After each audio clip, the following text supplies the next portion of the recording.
What is going on with everybody? It's your boy Eric, aka Young God, coming to you live in the Pink Dungeon. Give it to your River Rugged, and I am back in here with another review.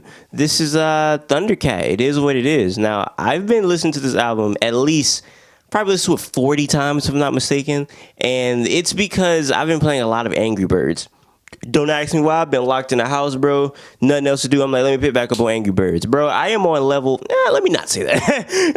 Actually, I'm on incel levels. Let me say that, my nigga. My nigga, I have reached incel levels of Angry Birds, bro. I've been way too tapped into that game. It's pretty embarrassing how many hours I spent, and I like to have a little background music, so I put in this Thundercat, and I'm like, yo, I gotta review this. I listened. I'm way too many times not to review it. So here we are, man, and this review is brought to you by Corona Extra. Hey, man, you niggas stay inside the house because there's a lot of Corona going around. And it starts off with Lost in Space. Lost in Space, I don't know why I said that. Lost in Space slash Great Scott slash 22-26. No idea what's going on here, but I do love the fact that it's like very vivid. Like I could see this. Like I have like a video already to the song in my mind. It sounds like they're lost in space, man. With the hello, hello, can anybody hear me? I'm feeling all alone. Like that part. That really sounds like he's trying to get back to command, but them niggas ain't listen to him. That's what it sounds like, and I think that's a very just vivid depiction of a nigga lost in space. Nigga lost in space. Yeah, that'd be crazy, right? Imagine if they sent niggas to space. Like, imagine that was a movie, like niggas in space. I mean, like niggas. I'm talking about like they sent like NBA YoungBoy and Lil Boosie to space. Imagine that, nigga. Imagine Boosie and NBA YoungBoy in space. Oh my gosh, bro. Nigga, I would. You know what Mystical say? If you see me fighting the bell, help the bell. Hey man, if you see Lil Boosie and NBA YoungBoy fighting some aliens, nigga, help the aliens. Hey, nigga, you see Boosie fighting the aliens? Help the Greys. Hey, help them gray aliens, man. Hey, I don't know what them two crazy niggas got up their sleeves, but I'm talking about that might be the most entertaining movie of all time, man. Sending Boosie and YoungBoy to space, man. Like, them niggas see some aliens. I would imagine their depiction of aliens would be crazy, man. Look at that alien. Boy, that bitch retarded. You know, Baton Rouge niggas always like to call something retarded. It be something good too. Like, yeah, they use that word crazy, man. Like a nigga be eating some food, like, grandmama, this shit retarded. Like, man, what this shit retarded?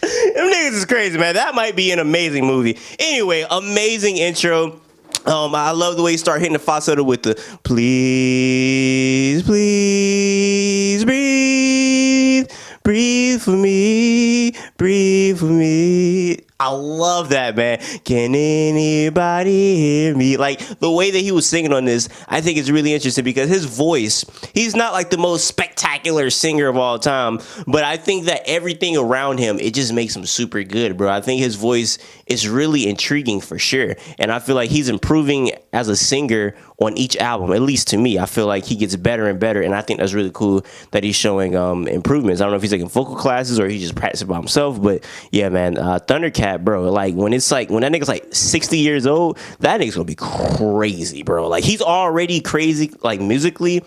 So everything he has going on, he played the bass, he plays very complex stuff sometimes, and yo, he's gonna be a legend, man. Like I love this guy, so I thought that was a really cool little intro right there. Then you go to Interstellar Love, and then you got Kamasi Washington, man. That guy is insane, bro. He was going wild with the saxophone, man. That brother is crazy, bro. I've never reviewed one of his albums because I don't know what I would say. Like it's a lot of insanity in those albums. It's a lot of complex music. It's not like I'm playing the saxophone and a good old 4/4 signature. It's not really a saxophone notes, but you get what I'm saying. Like that nigga, he does some very outrageous things in those albums, and I think he's definitely one of the most amazing musicians that we have around right now that doesn't get enough credit, but I feel like he gets the love in the music industry. Like you'll see him like on a Kendrick album or whatnot, but you're not going to see him like all over the place or whatnot. But I do think that it's cool that his peers show him love because man, that guy is super duper talented,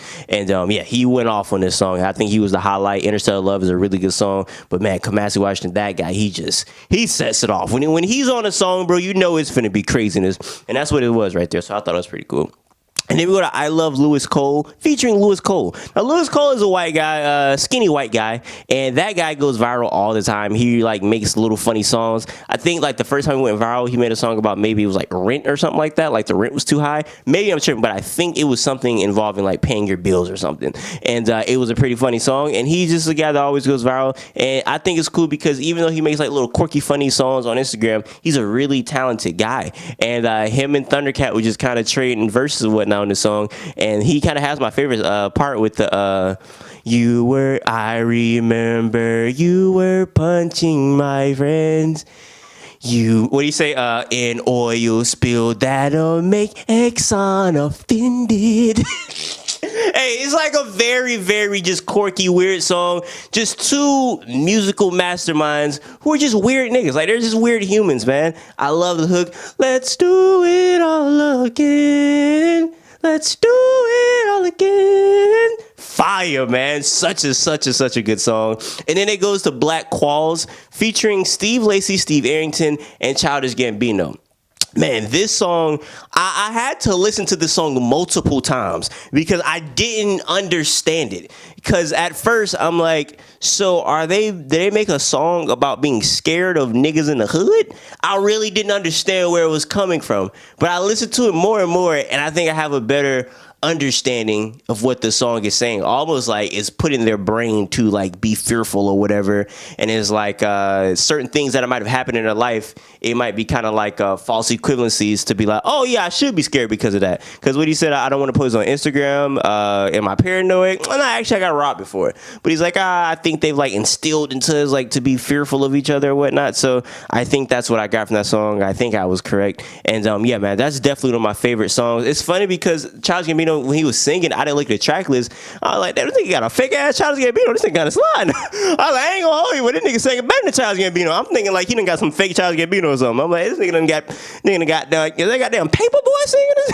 This nigga Paperboy. I thought that nigga was a rapper. I didn't know what was going on, but I look at the track list. I'm like, all right, because this actually is him.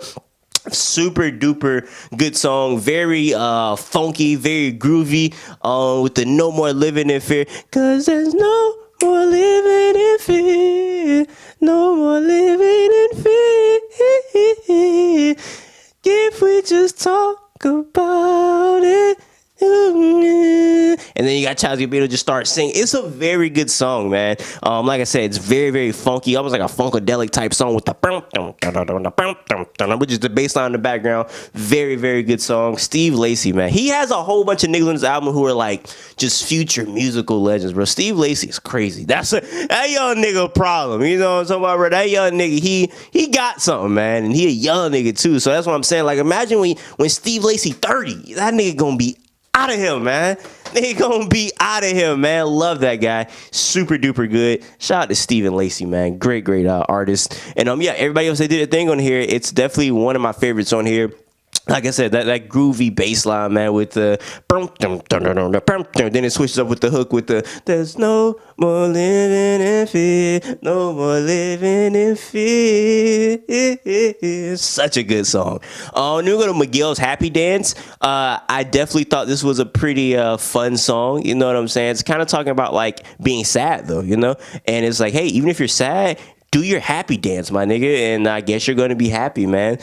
And I think that's a very, very interesting take. Maybe it's like metaphorical, you know what I'm saying? Like, even if you're sad, you gotta make the best out of the situation or whatnot. You don't want to just drown in your depression or whatnot. And yeah, definitely a cool song. I like that song. And then we go to House Sway. Now, this is what I'm talking about. This nigga can play like the most complex music, and he's such a weird, goofy nigga, bro. He's like if Eric Andre and Zach Fox had a baby, but then they went on Maury because it was like, neither of. Oh no, actually, Eric Andre is like a musical nigga. Don't he got like a music degree?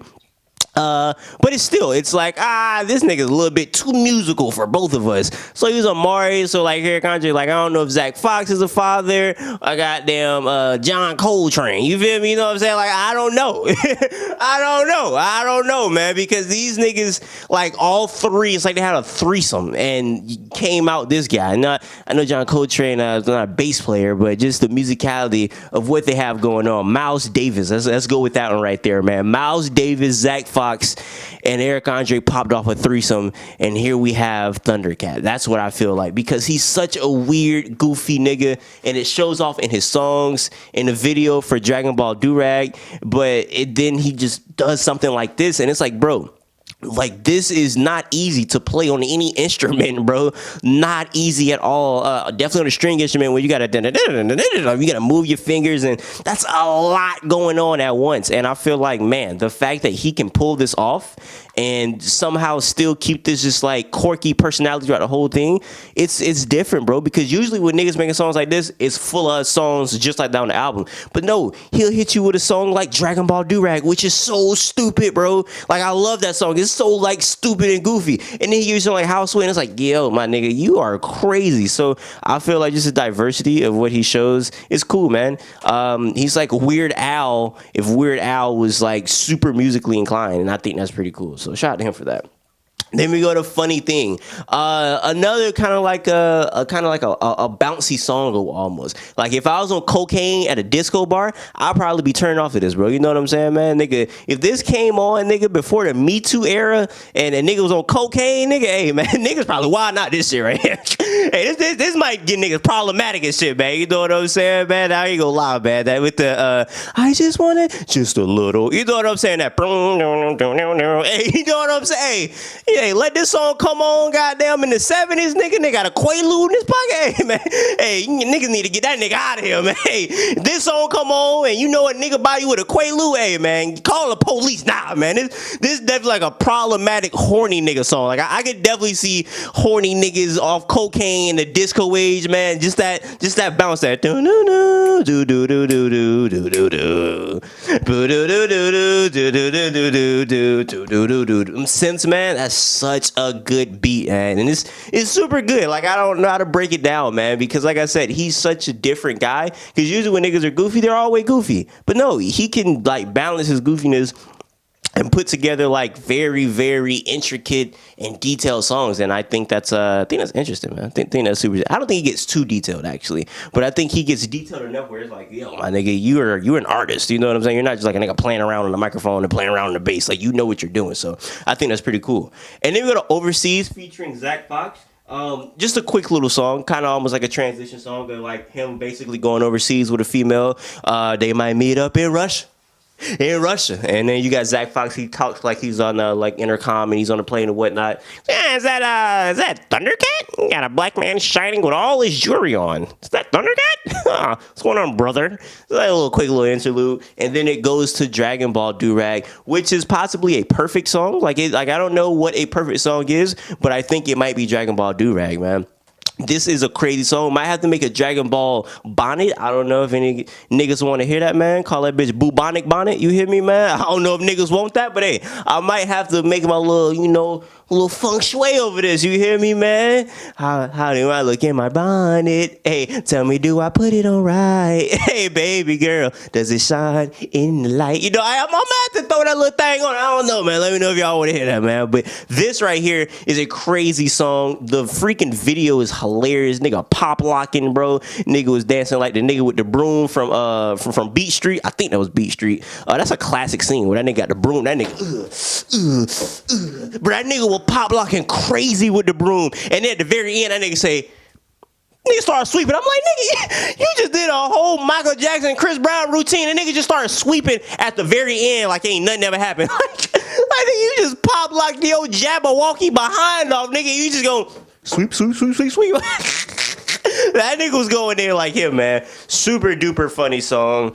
Yeah, definitely my favorite song. Nah, it's not my favorite song, but it's definitely one of my favorite songs, and I think it is a perfect song, a flawless song. How do I look at my do-rag? Am I tying it right? Just fire, man.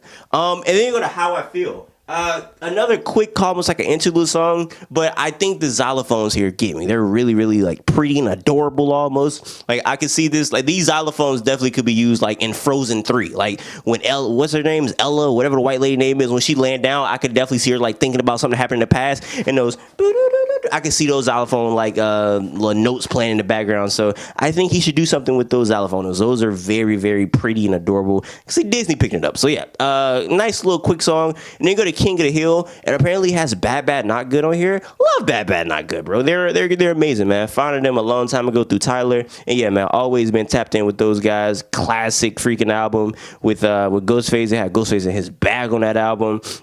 Yeah, man. This is fire, man. This is a super good song. With the King of the Hill, Chasing Cheap Thrills. Super good song, man. Definitely, it's almost like one of the more dramatic, kind of drawn out, low key, almost symptomatic. You know what I'm saying? With the way that the instrumental sounds in the background, thought that was pretty cool. It's kind of like one of the most different songs from all of the other songs of the album, which I thought was pretty cool. Then we go to Unrequited Love. Lovely song, bro. Lovely song, man. The way that it comes on, like it comes on fire. Like the way that it comes on, I'm like, okay, this finna be a problem right here, man. When he came in with the Lost in Flames, man, I was like, hey, man, this is fire, man. With it, cause lost in the flame of love, to be a love. Such a good song. Basically, talking about he thought the old girl was gonna love him, then he thought she was gonna, be the one. But hey, he found out that she was not the one. Kind of sad, man. You know what I'm saying, man? We all done been there, man. Thought we done found love, and little baby done goddamn hit the ooh wop doo wop, and she with a nigga named Boo Wop. You feel me? So hey, it happens to the best of us, man. But it's a very, very good song. Really somber, and that's when it kind of like a lot of somber songs hit back to back, because then we go to Fair Chance featuring Ty Dolla $ign and Lil B. And I just imagine this whole song about being with just about Mac or whatnot. You know what I'm saying? Mac Miller, rest in peace. With the I keep holding you down even though you're not around. Like that's crazy, man. Like the nigga Mac Miller died, bro. I didn't know him, but when I seen it, it's like something that is like, yo, my nigga. Like I grew up, like I found out about him early, you know what I'm saying? So like just seeing that's not a nigga you expect to die, like it's not like you expect certain niggas to die. Like, oh, this nigga got a timetable and this nigga got a time lapse on his head. Like, nah, it's not like that. But I'm just saying, like Mac, that came left field for me, and it was just, that was sad, man. You know what I'm saying? And it was just something that was very unexpected. And I was reading a little bit on it, and he was just saying that everybody got in the room, him, Lil B, Ty Dolla $ign for the first time, all three of them, and he was just saying it sucks had to be on this type of situation, but he glad they could just connect through Mac, and I think that's pretty cool, man. This is it's a really good song, man. It's the It Is What It Is, and then you got Through the Light. Things will never be the same. Things will never be the same again. Hey, Ty Dolla $ign is undefeated in features, bro. He is amazing, bro. Everything he says just sounds soulful, bro. With the yesterday, man. His runs are beautiful, bro. Nobody sing like Ty Dolla $ign, bro. Like he has his own little distinct voice, man. And yeah, man, that I keep holding you down, even though you're not around, too hard to let go of it. I try to go under it. Man, that's such a good song, bro. Very reflective. Yeah, man, just singing about, trying to hold somebody down that's not there no more, and you love them and you try to get over the pain, but you can't, bro, because it's gonna sting for a little minute. And I think it's a pretty somber, good, very, very good song. The instrumental, I can see this like being played on the radio. Like I feel like if anything was gonna blow, this is gonna be like the song that's gonna put on the radio. I think that's cool if Thundercat has a song on the radio. And it's kind of, in the connection to Mac, that's always fire. So shout out to him, man. Really, really good song. And then we go to Existential Dread, excuse me. Yeah, good little transition song, I think. And then it goes right to the last song with Pedro Martins. It Is What It Is, man. Really, really sad song, man. This is definitely one of my favorite songs on here. Possibly my favorite song on here. The way that the strings accompany his vocals, I feel like play off perfect. And I think that is beautiful. And this is just a really beautiful, hilarious album. Like there's so many just beautiful, awe-inspiring, like complex certain things that he does in here, and it's a lot. It's a lot going on in one album, man. And I feel like he's a nigga that if you like see him, you're like, oh, they're just like a goofy nigga right here. But he has so much going in on this album, man. And it's such a it has its sad moments, has happy moments, and this is one of the points where it's like, yo, this is it's very introspective, man. And it is what it is. It's definitely my favorite outro of the year. I think I could say that. I could be wrong. I have to go back and look, but I want to say that's my favorite outro of the year. It's very touching, and then it goes to that beat transition where he hits the "Hey Mac," just making like he said he's having a connection with his friend right there that he's not gonna see anymore. Bye bye for now. That's what he said in Fair Chance. So. Yeah, man, I think that this is a really good album. Definitely something that I feel like he wrote some of these songs. He had to get it off of his chest. Some of these songs, just being silly, goofy, or whatnot. But I feel like a lot of this stuff was like, hey, I need to get something off my chest. And yeah, man, one of the more personable Thundercat albums, and I'm a fan. So shout out to Thundercat. Please keep making great music. You're the man. And until next time, I say what I mean what I say. Haters gonna hate. Players gonna play. You guys holla at your boy.